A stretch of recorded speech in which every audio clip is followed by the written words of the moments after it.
On a sunny Saturday afternoon, Jenny and Maddie arrived at Green Gardens compound. The crowded residential building buzzed with neighbors who loved gossip more than peace. 6 apartments formed a U-shape around a lively central courtyard full of drama. Children played loudly, adults argued fiercely, and strangers became instant entertainment spectacles. Jenny dragged heavy suitcases through the rusty gate, her children walking beside her. Hope carried a medium box, while Daniel struggled with a giant backpack. The faulty wheel on Jenny's traveling box wobbled, making her stumble slightly. Sweat gathered on her forehead under the merciless sun beating down harshly. Yet Jenny smiled gently, thanking Hope and Daniel for helping her move. Neighbors paused their conversations, staring at the new arrivals with sharp curiosity.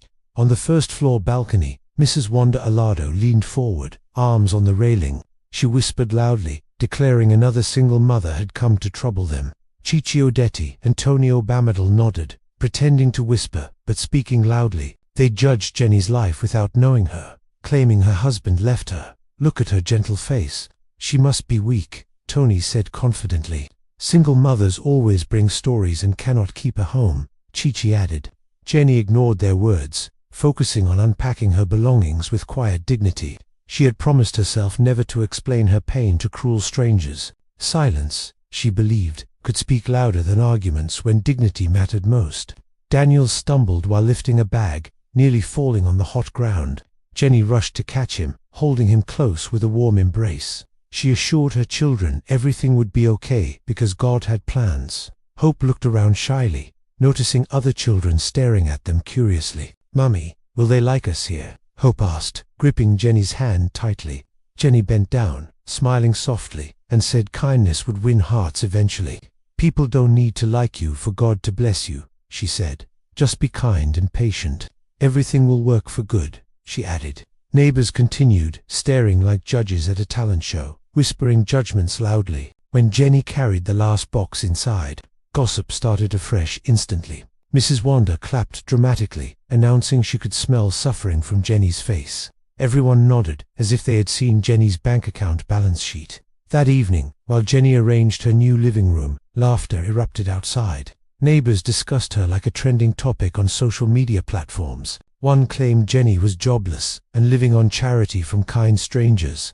Another said they heard she begged for money at a local church. Someone else insisted single mothers always depended on men, despite pretending strength. They agreed confidently on lies none of them had evidence to prove.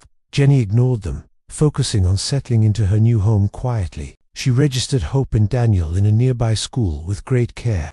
Every morning, she woke early, prepared lunch, and got them ready. Walking them through the compound gate, she greeted everyone politely, always. Even when neighbors ignored her greetings, she smiled and kept walking. Back home, she opened her laptop and typed with fierce determination. She worked tirelessly, building a future for her children with her skills. Because she stayed indoors and avoided gossip circles, rumors grew worse. People assumed she had no job and lived a purposeless life. Soon, compound children began mocking Hope and Daniel cruelly every day. They called them names like children without a father in the playground. Mrs. Wanda monitored Jenny like a personal CCTV camera daily.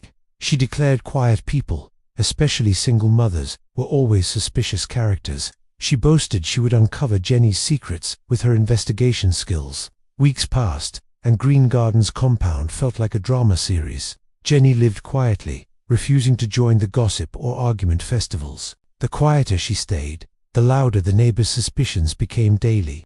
They invented wild stories to fill the gaps of their ignorance. One bright Saturday, Uncle Patrick Aluko, the landlord, arrived in his red shirt. His brown slippers looked older than democracy, dragging on the ground. He cleared his throat loudly, tapping his head like testing a microphone. "Attention, everyone, gather for an important notice," he announced dramatically. Neighbors rushed out, dragging plastic chairs and blocking pathways excitedly. Children gathered to record the drama, knowing compound meetings were entertainment. Uncle Patrick puffed his chest and announced a 25% rent increase due to economic hardship and maintenance costs. He explained proudly. Mrs. Wanda whispered about his new wig, causing giggles around her. Everyone gasped, complaining about already paying for lights, water, and security. Mrs. Wanda stared at Jenny's door, smirking with wicked satisfaction. Inside, Jenny heard the noise and rubbed her forehead from stress. She stepped outside reluctantly, with Hope and Daniel following closely. The moment she appeared, silence fell like someone pressed a mute button. Uncle Patrick said loudly, "Some tenants must decide if they can stay. This compound is not a charity center," he added, eyeing Jenny. Every head turned toward her, waiting for her to crumble sadly. Jenny stood calmly and said, "I will pay my rent on time." The compound erupted in scoffs and sharp-side comments instantly. Mrs. Wanda laughed loudly, asking if Jenny planned a magic show. Chi-Chi whispered she would soon beg for food from neighbors. Jenny ignored them, returning inside with her children, choosing peace. Days later, Daniel came home with a bruised forehead and dusty uniform. Hope held his hand, helping him walk slowly toward their apartment. Jenny's heart jumped when she saw her son's injured face. "What happened, Daniel? Who did this to you?" she asked worriedly. Daniel sniffed, saying a boy pushed him for having no father. "I got angry and pushed back. We fought," he explained sadly. Hope said the boy claimed they'd be nothing without a man. Jenny's eyes stung with tears, seeing her children carry heavy burdens. She pulled them close, hugging them tightly with all her love. "You are not defined by foolish words," she told them softly. "You are strong and brilliant. The world will clap for you," she added. Daniel asked why people hated them without any good reason. Jenny said people bully others to feel important sometimes. "We will win with success, not fights," she promised firmly. That evening, another emergency compound meeting was called suddenly. A neighbor knocked on Jenny's door, demanding she attend immediately. Jenny sighed, walking out with Hope and Daniel trailing behind. She sat quietly at the edge while others acted like judges. Uncle Patrick complained about tenants avoiding community participation and meetings. He looked at Jenny, saying some thought they were above rules. Mrs. Wanda jumped up, accusing Jenny of forming executive privacy. "She doesn't talk, acts better than us," Wanda said angrily. Tona added, "Jenny never attended compound prayers or cleaning days." Chi-Chi said Jenny ignored greetings, acting proud and distant always. Jenny stood, apologizing if her silence had offended anyone there. "I work from home with deadlines, trying to build a future," she said. Mrs. Wanda interrupted, saying they didn't want long explanations or speeches. Uncle Patrick threatened Jenny to follow rules or leave the compound. Jenny nodded, saying, "Thank you for your feedback. It's noted." She walked away as neighbors laughed, thinking they had one. Jenny continued greeting everyone politely, keeping her routine unchanged. But neighbors remained unsatisfied, watching her like a science experiment. One Thursday, Jenny prepared for a virtual meeting with investors. She set up her laptop, arranged documents, and checked her internet. Hope and Daniel sat quietly, reading books to avoid disturbing her. 2 minutes before the meeting, electricity disappeared suddenly.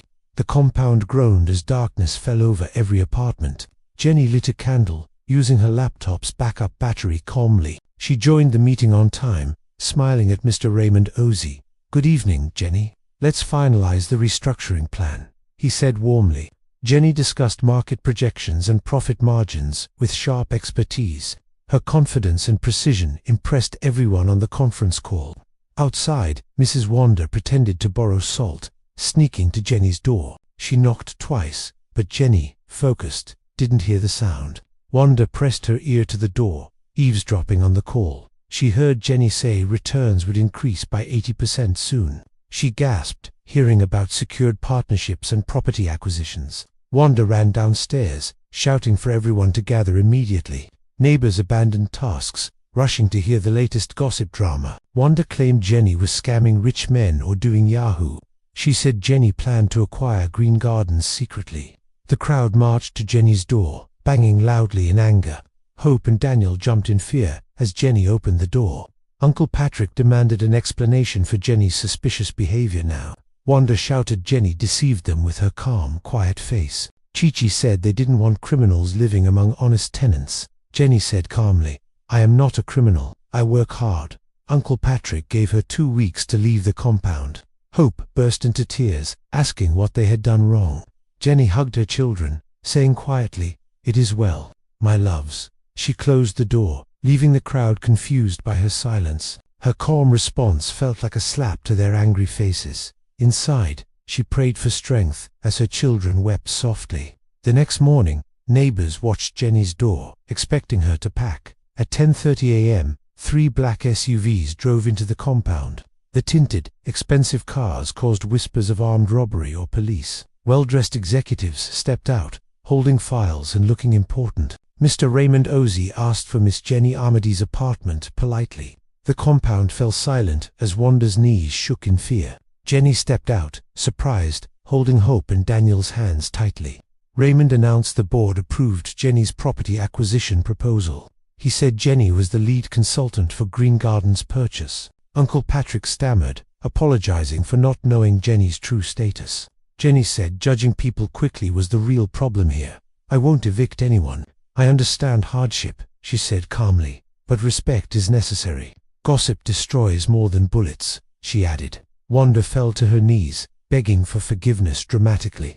Chichi and Tona joined, pleading for another chance tearfully. Uncle Patrick bowed low, admitting character was true power, not ownership.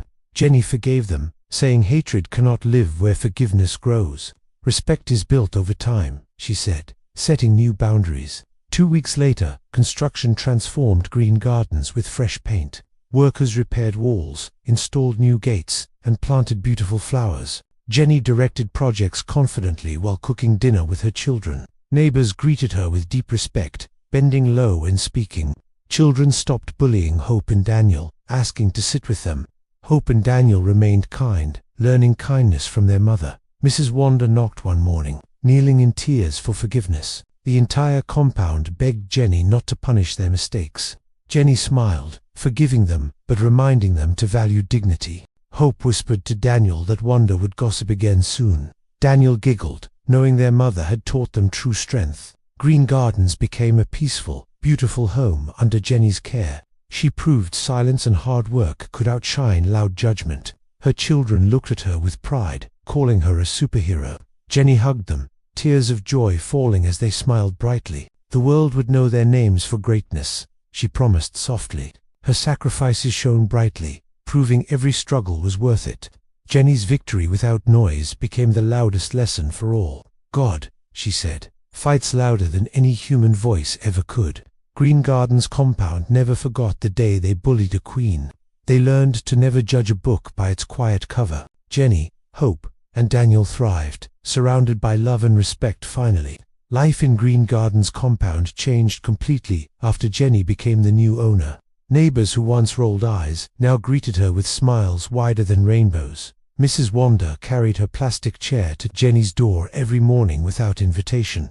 She offered to sweep the corridor even before the sun fully rose. Chichi started bringing bowls of pepper soup as peace offerings weekly. Tona washed Hope and Daniel's school uniforms without being asked anymore.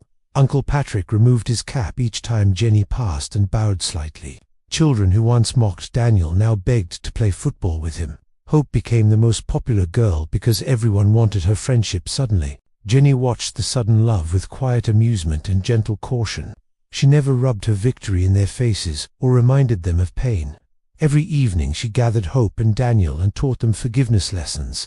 "People change when they are ashamed, but we must protect our hearts," she said. One Saturday, Jenny called a proper compound meeting under the mango tree. Everyone arrived early, dressed in their Sunday best, as if attending church. Mrs. Wanda sat in front with a notebook ready to take minutes. Jenny stood tall, wearing a simple blue dress that spoke quiet authority. "Today we start new rules for living together in peace," she began. "No more gossip, no more judging people by their silence or appearance. Whoever breaks this rule will pay a fine to the Children's Fund." Uncle Patrick raised his hand quickly and promised to support the rule. Mrs. Wanda clapped so hard her palms turned red instantly. Jenny announced free weekend classes for all compound children every Saturday. Hope and Daniel would help teach reading and basic computer skills. Mothers who used to gossip now brought their children with proud smiles. Jenny turned the old storeroom into a beautiful children's library. She bought second-hand books and painted the walls bright yellow herself. On opening day, children screamed with joy when they saw the books. Daniel stood on a chair and read the first story aloud. Hope arranged the books neatly and helped younger ones choose titles. Even the bullies who once hurt them now asked for reading buddies. Jenny watched from the door with tears of joy in her eyes. That same week, She employed 2 security men for the compound. She installed solar lights so darkness would never trouble them again. She built a small borehole so water scarcity became ancient history. Mothers danced in the courtyard when clean water flowed freely. Mrs. Wanda led the dancing, shaking her wrapper like a young girl. Jenny laughed for the first time loudly in Green Gardens compound. Her laughter sounded like music and healed old wounds silently. One evening, a big lorry arrived carrying brand new plastic chairs. Jenny bought enough for every family to sit comfortably during meetings. Uncle Patrick carried his own chair home like a precious treasure. Chi-Chi posted pictures of the new compound on her WhatsApp status. She captioned it, "Madam Jenny has turned water into wine." People from other compounds started visiting just to see the transformation. They begged Jenny to help them speak to their own landlords. Jenny only smiled and told them kindness and hard work win always. On Hope's 10th birthday, Jenny organized a party for all compound children. She rented a bouncing castle and bought cake big enough for everyone. Mrs. Wanda baked chin-chin until midnight to contribute to the party. Tona decorated the courtyard with balloons she bought with her money. Even Uncle Patrick dressed like Father Christmas and shared gifts. Hope wore a pink dress and felt like a real princess. Daniel received a brand new football and played until sunset happily. At night, Jenny gathered everyone and thanked them for the love shown. "I once came here as a stranger carrying pain in boxes," she said. "Today I stand as family because you opened your hearts finally." Mrs. Wanda stood up, crying, and hugged Jenny tightly for long. That night, nobody slept early. They danced and sang Thanksgiving songs. Jenny looked at the stars and whispered thank you to God softly. Months passed and Green Gardens became the best compound in the area. People paid rent early because they feared disappointing Jenny now. Jenny started a monthly contribution for any family facing hardship. She never announced her own contribution, but it was always the largest. One day a popular blogger heard the story and visited secretly. She interviewed Jenny with permission and wrote a beautiful thread online. Within hours, #Queen of Green Gardens trended all over Nigerian Twitter passionately. Messages poured in from single mothers thanking Jenny for giving them hope.